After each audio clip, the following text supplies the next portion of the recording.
Welcome to Vintage Coin Op Restorations and our latest project. What do we have here? Well, this is a Rockola 10 pins. Yes, Rockola made them too. Everyone's familiar with this machine because everyone knows Evans 10 strike. Evans 10 strike was made from 1939 to 1953, and they made three versions of it.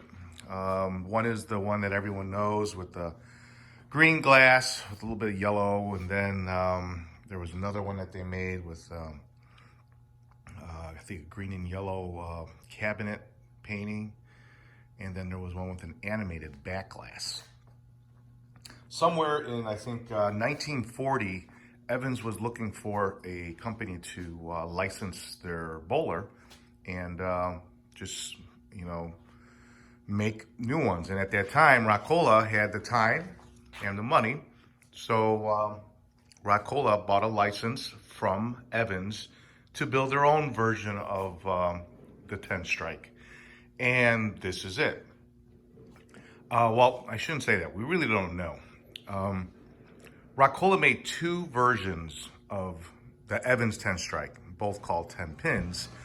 And you know that because one of the cabinets was painted completely red, and the second cabinet was marbleized like this.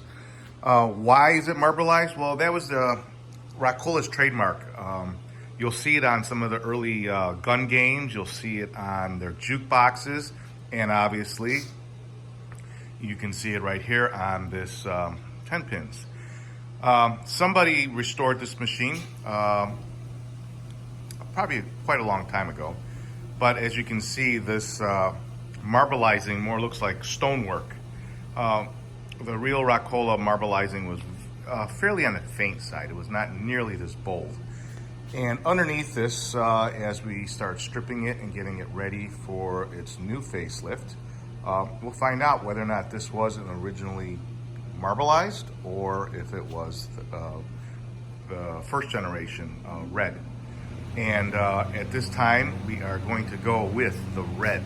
Is where we're going with this machine.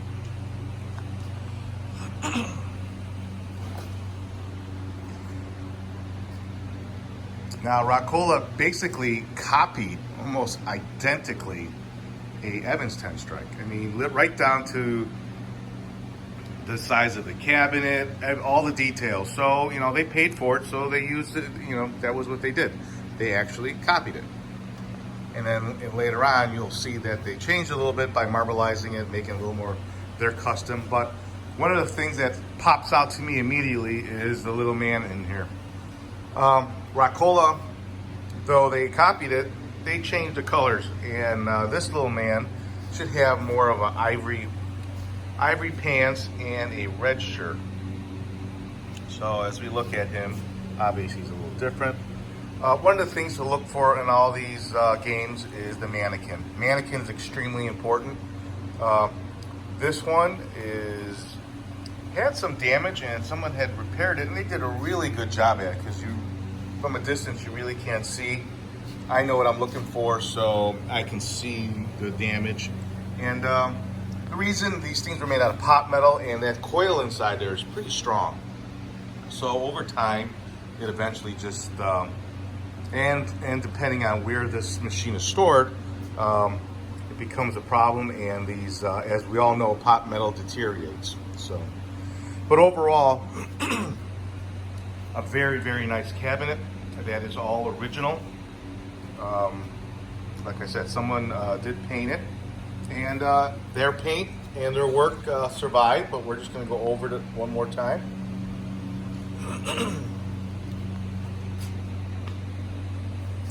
This is typical.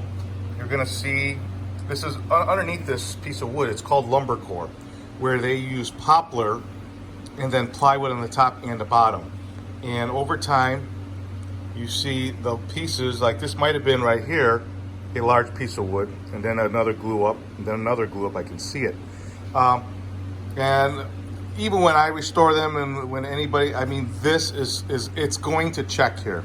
There's no way around it, but something to just to notice that That's the reason why. It's because of the wood.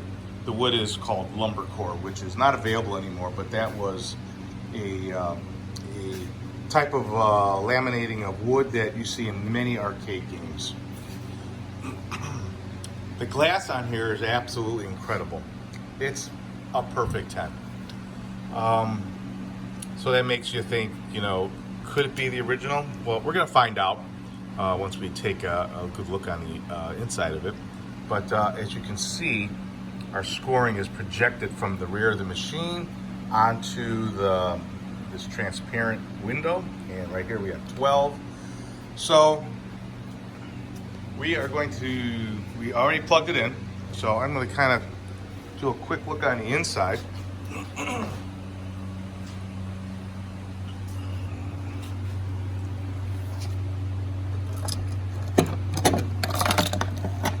Let's see what it looks like.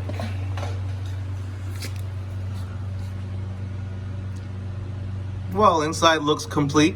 Machine, I do see some masking tape on things, and there's the coin box here, and all the coins I can see. That's my fault there. Kind of chuck it around a little bit.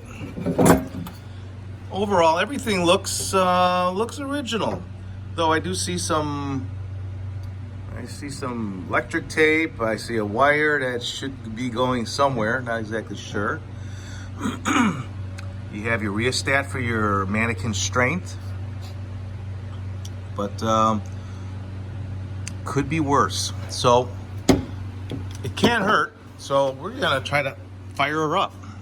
I'm gonna reach inside here, pretend I'm a coin mech. Let's see what happens.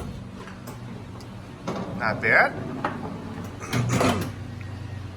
What just happened was we reset, and right now it's you can see number 7's on there. So we do have a full deck of pins there, so that 7 needs to be adjusted. But let's see what we can do here. I'm gonna try to do this with one hand and see how our coil's working.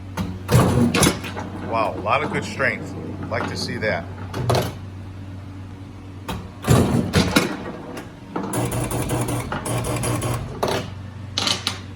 Very cool.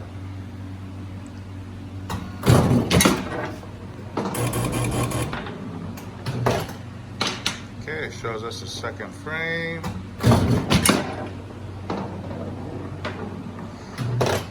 As you hit the pins, it'll show what pins you either have or have to get. I can't see right this minute, but I'll tell you in a minute. There we go.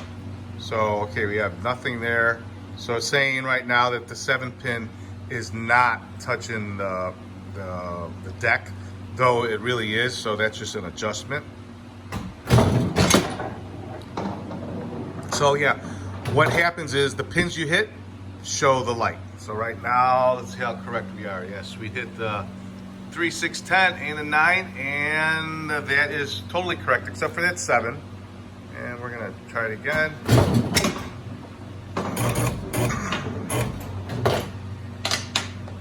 All right, we're in our 4th frame.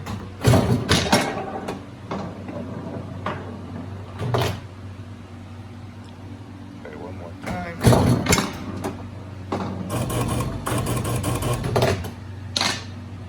Okay, this is our last frame.